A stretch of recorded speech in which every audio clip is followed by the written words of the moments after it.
Welcome to Convergence. Albert Einstein said among the most difficult problems in all of physics was the Earth's magnetic field. I argue, as a California attorney, that it's among the most difficult problems in all of biology. I don't have a dog in the hunt, so to speak, but I certainly have been affected by this. And in July 2018, the Carr fire caused me and my family to be evacuated from our home. I'm going to read to you from the Nevada Today, December 5, 2018. It was a synopsis of the fire. Scientists find causes of the firenado and deadly Carr fire. Climate weather set the stage for uncontrollable inferno in Redding, California. A destructive fire-generated vortex, a massive stream of rising, spinning smoke, ash, and fire that topped out at 17,000 feet above the earth, accelerated the Carr fire that killed 8 people and devastated a widespread area of Redding, California region in July 2018. The vortex, a little observed atmospheric phenomenon, was spinning with the power of a Class 3 tornado, which earned it the name of firenado. I should also say that because I lived there lived when it occurred, was talking to a firefighter, and he told me that on the 26th, or on the 25th, so double check the date. Cal Fire was sending, the 25th, Cal Fire was sending people home from that fire. They didn't think it was going to do much. And then on the 26th, the firenado. I was literally on the front driveway, and California police officer instructed me to evacuate and leave the house. You could see it coming. You could see the firenado coming, and when they say 17,000 feet, they're just talking about the funnel cloud. They're not talking about the clouds above it. Atmospheric scientist, reading now, in the Department of Physics, Neil LaRue has authored a paper in the scientific journal Geophysics Research Letter documenting the rare firenado, finding a number of factors that combined at just the right time and place to catalyze the deadly fire. These observations help forecasters and scientists identify and potentially warn for future destructive fire-generated vortices. What I want to say here is this is again a state of the science. So this is what they're saying in terms of what they saw from the state of the science's perspective, not what I'm talking about at all. This paints, he's quoting, a clear picture of the sequence of events leading to the vortex development and intensification, Laura said. This sequence suggests a Carr fire vortex may qualify as a pyrogenic tornado and not merely a tornado-strength fire-generated vortex. In other words, it's just like any other tornado that occurs in Oklahoma, for instance. In his study, satellite and radar observations document the evolution of the vortex, revealing similarities to tornado dynamics. A key factor in the vortex formation was the development of a fire-generated ice-top cloud known as a pyrocumulonimbus, which reaches as high as 39,000 feet. The development of the cloud helps sketch the underlying column of air, concentrating the rotation near the surface and causing the tornado-strength winds, estimated at 143 miles per hour, the strength of an EF3 tornado. Well, estimated from Doppler. So I would say that's it's not an estimate. It's based on observed motions of the radar. The radar data showed that the vortex formed along the fire perimeter and with a pre-existing region of wind shear, immediately following rapid vertical development of convective plume, which grew from 4 to 8 miles high in just 15 minutes. The plume development was fueled by the onset of a pyrocumulonimbus cloud, a process similar to the development of an ordinary thunderstorm. It was this link to the cloud aloft that distinguishes the Carr fire vortex from more frequently observed fire twirls, which tend to be smaller and less intense. The other documentation of a firenado during a Cambrian firestorm of 2003 in South Wales, Australia.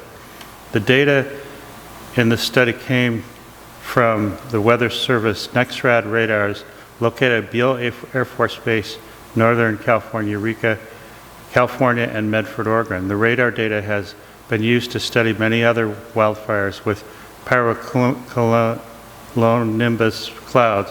This is the first instance of a NEXRAD observing the structure and evolution of the tornadic fire-generated vortex itself. Let me say that 2003 is in the range of this 20-year, well, really 22-year cycle that the solar cycle has as it goes to as it goes through. You have your 10.5, 11-year solar cycle with your sunspots, peak sunspots at the top at the peak, and then it goes down to the low part. But then you have a magnetic field reversal in the sun, and then it repeats itself, and then finally you have one full cycle, which is about 22 years. So here we are. The previous time they've observed something like this was within that kind of frame of 22 years where you have solar minimum and high cosmic rays. And we'll get to that. So the factors that they concluded, and this is state of the science, was exceptionally low fuel moisture due to unusual warmth throughout July. Well, that has to do, again, generally speaking, with the high cosmic rays. Climate impacts of a 5-year drought following by a near-record wet season produced on an abundance of vegetation, then another exceptionally dry winter. Well, so 2018 was a La Nina year. And that contributes to the amount of decarbonation that can occur, but also the amount of how effectively lightning currents can leak across the Pacific away from the United States. A near-surface cyclonic wind shear zone that developed an hour prior to the vortex formation. So you have carbonated, it's all carbonated along there from the fire. It's going to enhance anything about winds. The release of moist instability in the fire-generated cloud law, which is another way of saying that the cloud organized, which is another way of saying when you have carbonated clouds that are supercooled in the context of the right electrical conditions, you're going to have cirrus clouds that trap moisture and heat and organize. Weather factors including very low humidity, record high temperature, and train channel winds due to low atmospheric pressure. Okay, so the Carr fire, which burned in Shasta and Trinity County, started on July 23rd. After a tire blew out on a trailer and the rim made sparks on the pavement, it went to burn 230,000 acres, or 359 square miles, making the 7th largest fire in California history. It was 100% contained by August 30th. Okay, so that's the state of the science. So now let's look at the evidence that we have that there was way more going on than just winds and dryness and so forth.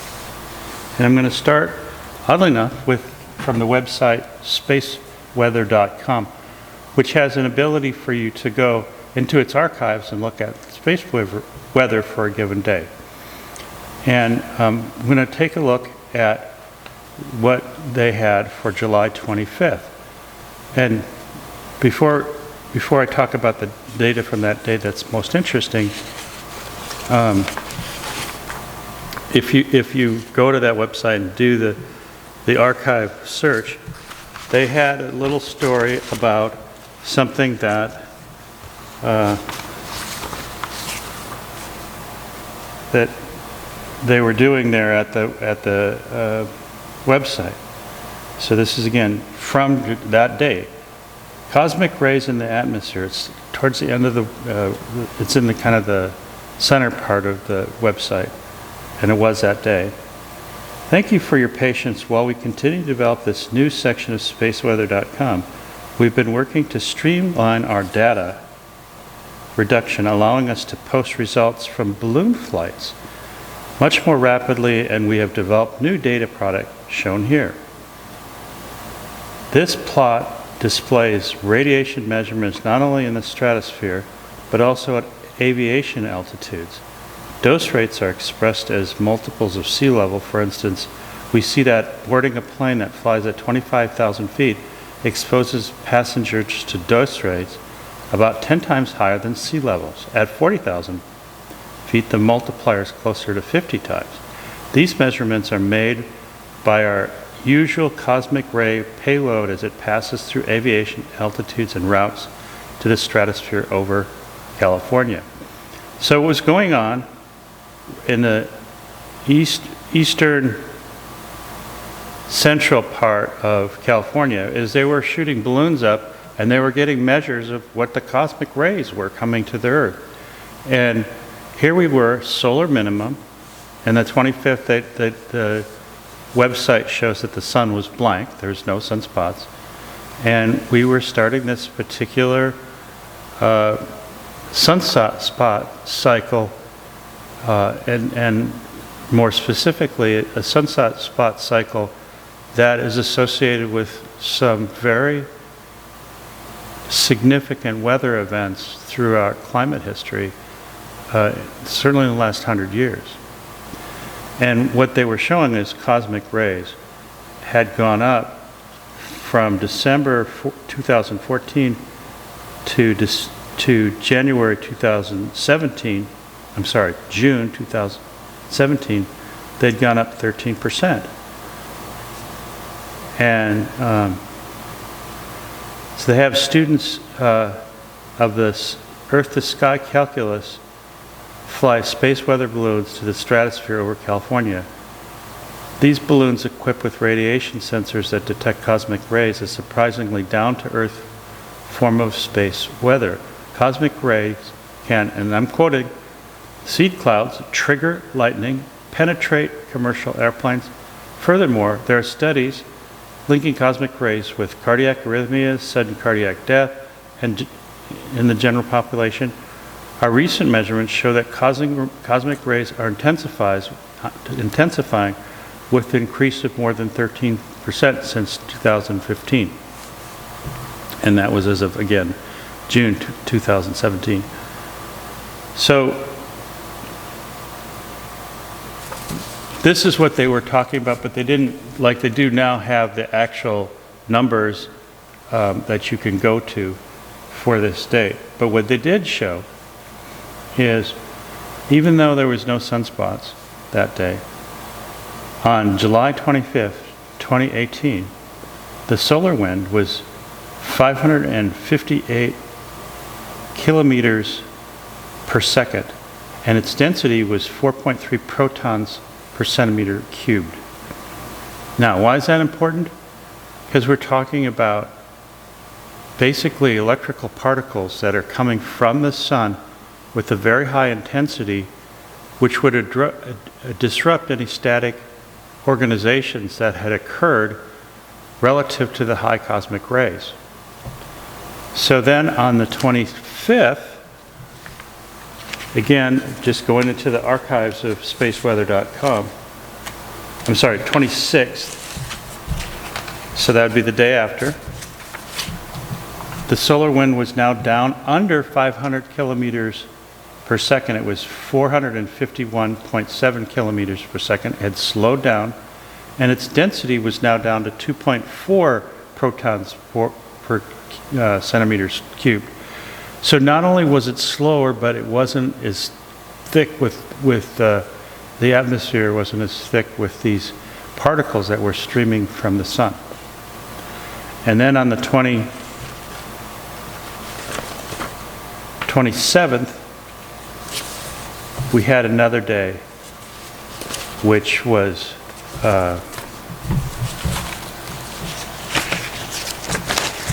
slowing from the 25th. Now it was down to 411 kilometers per second and 4.3 protons per cm cubed. So you can go to the spaceweather.com, go to the archives, and see this yourself from their data. That particular date was very, very significant, the 25th to the 26th, because the solar winds died. Well, how did that affect tropical storms? As I've talked about here before, you have your source of decarbonation maybe in the oceans, or your source of carbonation in the clouds. Decarbonation in the ocean surface goes to the tropical clouds, in a tropical storm. With a fire, you get the direct movement of carbonation from the fire up into the clouds. Well, again, on this same day, July 26, 2018, you had the formation of tropical storm Gilma. And what I want to read to you from the National Hurricane Center report, that again, this is their synopsis of what occurred on that date. And it's the state of the science. This is the National Hurricane Center. This is the best they got, the best we got. And under forecast and warning critique, and I'm just quoting from the National Hurricane Center. You can look this up yourself on National Hurricane Tropical Cyclone Report, Tropical Storm Gilma, EPO 82018. Forecasting and warning critique. The genesis of Gilma was not particularly well forecasted. I don't really need to read much more of it. That you can get into all their psychobabble of what goes into their forecast, but they're not using the thing that is most indicative of them forming. Horrible state of science. Horrible. And life-threatening on many levels, political levels. Horrible, horrible, horrible. Shame. Okay, and then there was Tropical Depression 9E, also on the 26th. And I'm just quoting.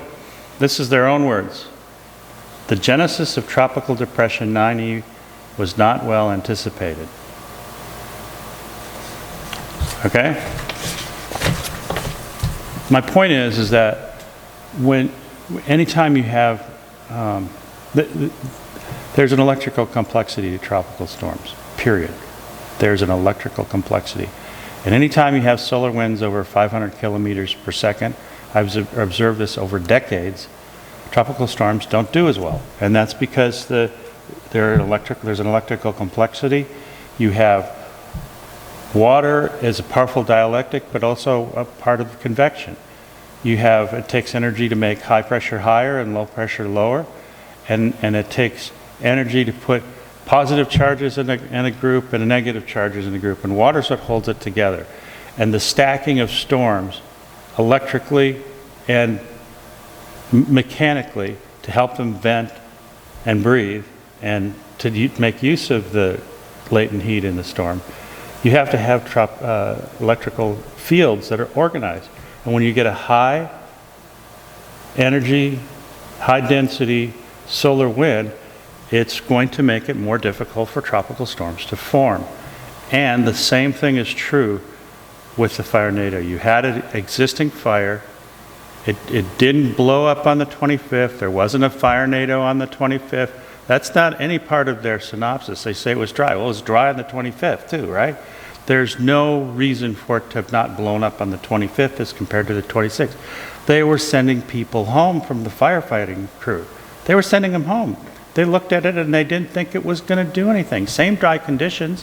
What happened? What happened was the electrical conditions about the storm changed.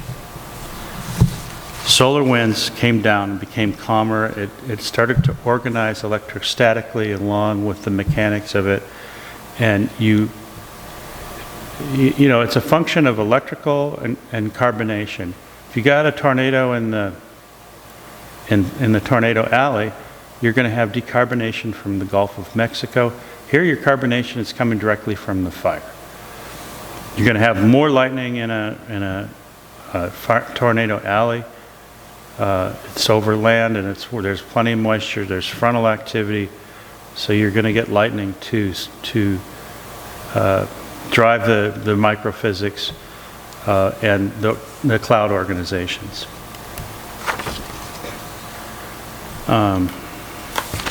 Okay, so let me talk about it. It wasn't just that fire that day. On the 20th, I beg your pardon. On the 15th of July, there was a fire called the Natchez Fire that was just north of Happy Camp, which is north of where this campfire occurred. The Carr fire occurred. And what you should know about that is, even before this fire occurred, there were conditions of carbonation in clouds from another fire that was part of why there was a setup ready for this to occur. This fire, this Natchez fire, started by lightning, and then so there was already fires in Northern California. Now, what are the odds that another fire occurs on the same day that this Carr fire occurred that caused us to have to leave our house? There's a fire called the Mendocino Complex Fire, also started basically on the 20th, within hours of being reported. It was reported on July 27th. Within hours of being reported, the fire had injured 2 firefighters. Approximately 1 hour later, the river fire was reported on Old River Road. This is a complex, meaning there was a couple fires. It was around a place called Clear Lake, California, which is about a 2 hour drive from here. Clear Lake is the only lake in California that is actually a natural lake, but of course it's been dammed. Of course it's subject to its tributaries running off farms, which are highly fertilized now, and it's also subject to the point where they've had to do legislation to deal with the phytoplankton, the algae blooms that are in this lake. And so again, it's a source of carbonation. Just by itself, it's a source of carbonation, and then you get a fire. It's all a source of carbonated clouds. Final thing I want to talk about here is that same year, United States sent up some satellites into orbit, and called the GOES satellites. And GOES 16 has this ability to read lightning. And so I want to get the date right. It was in the fall in South America.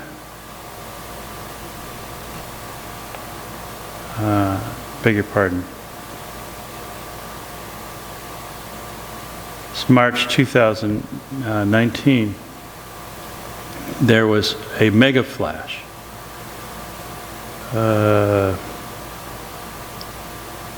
Across Argentina. October 31st, 2018 in southern Brazil. That was 440 miles long. So within a few months, whatever was going on in the atmosphere with the high cosmic rays caused new satellite data to detect the longest mega flash ever observed at that point. During the spring of 2020, there was an even longer one over the North Gulf coast, and that was in front of the very active season of fires that we had in 2020 here. But the point is that in such a large scale, it caused the longest mega flash that they'd ever seen in South America. The whole atmosphere is being affected by what's going on in space with cosmic rays. And that in turn impacts the fires and impacted specifically the Carr fire to produce a 1,000-foot wide firenado. And it's just functionally no different than a tornado anyplace else. The only way that you can kind of compare them differently is that a firenado is going to have more carbonation from the fire as opposed to carbonation from, say, the Gulf of Mexico and a firenado alley, firenado or tornado, and there would have been less lightning associated with the firenado, but and maybe there was lightning at a distance from maybe thunderstorms a couple hundred miles away, but it was made up for the fact that there was more carbonation from the fire. Whereas when you're talking about decarbonation from the Gulf of Mexico and, say, Oklahoma, it has traveled a little bit of distance. It's not as much of a signal, but you're going to have more lightning associated with the thunderstorm to power the organization of microphysics that brings on the tornado. But it's still the same phenomenon in terms of phase changing at altitudes that's going on. We're going to have to figure this out. We're going to have to figure this out. We're going to have to start talking about this because our reservoirs are running dry and our state is burning up and our crops are not going to have water. It's almost as simple as that. We need to start talking about this. This is an issue. And we get Kens like a meteorologist or a physicist who is looking at CO2 as a greenhouse gas, and they just come at it with a narrow approach, and it's not a holistic approach of the many different factors that are coming into what's causing this. We're gonna really fail. And when we have this false contrarian skepticism as opposed to real skepticism, this is going to be a disaster for not just California but for humanity. All right, I'm out. Good luck.